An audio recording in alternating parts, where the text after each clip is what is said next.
Anda kami persilahkan. 1 menit, silakan Bapak. Baik, terima kasih moderator. Anda mengingatkan agar kembali ke tema debat. Karena tadi pertanyaannya itu carbon capture itu nanti debat keempat tanggal 21 Januari. Tapi saya tahu itu kan untuk menghindari tidak adanya regulasi sekarang ini agar tidak lagi terjadi penggundulan karena food estate seperti yang terjadi. Saya sekarang mau bertanya dalam topik ini. Di dalam visi dan misi Anda disebut kalau rasio pajak dinaikkan menjadi 23%.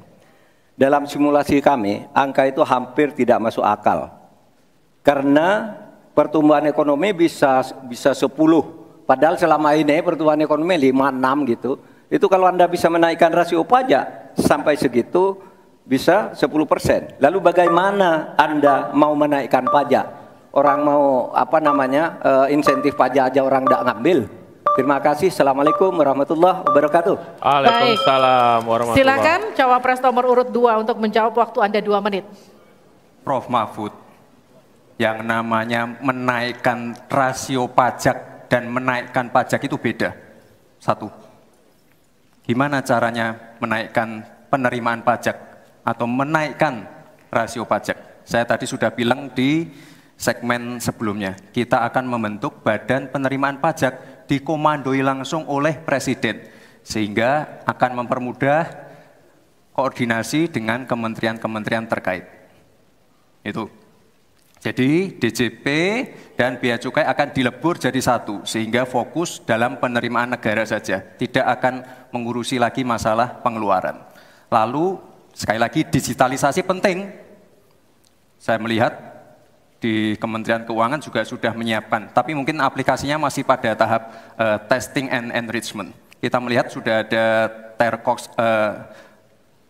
core tax system yang akan disiapkan. Ini nanti akan mempermudah proses bisnis, mempermudah proses administrasi, memperbaiki pelayanan pajak. Misalnya sekarang nanti ketika sistemnya itu keluar, ketika kita akan melaporkan SPT tahunan, kita tidak perlu lagi mengisi dan menghitung, karena sistemnya sudah pre-populated, sehingga tinggal klik, tinggal konfirmasi, selesai. Mempermudah. Lalu untuk masalah pertumbuhan ekonomi, Pak, tadi saya bicara masalah hilirisasi, bicara masalah investasi. Sekali lagi, Pak, tadi saya baru bicara masalah nikel, kita belum bicara masalah tembaga, boksit, timah, tembaga, bioetanol, bioaftur, biodiesel. Oh, kita kalau serius ya, Pak ya, kita benar-benar bisa menjadi raja energi dunia, Pak. Tapi kita harus serius dan harus fokus dan harus ada keberlanjutan dan penyempurnaan. Matur nuwun, Prof. Mahfud. Harap tenang, kita lanjutkan. Kita beri kesempatan kepada Bapak Mahfud MD untuk menanggapi. Waktunya 1 menit, silakan ya, Bapak. Mas Gibran yang terhormat, apa sih perbedaan antara penerimaan pajak dan tax ratio?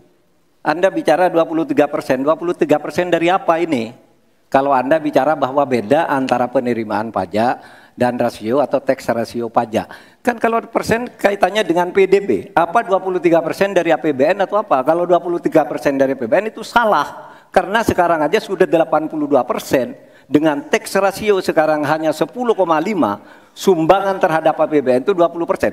Saya ingin tanya, 23% itu dari apa? 23% dari PDB atau dari APBN atau apa untuk menaikkan pajak? Hati-hati loh, rakyat itu sensitif kalau pajak dinaikkan.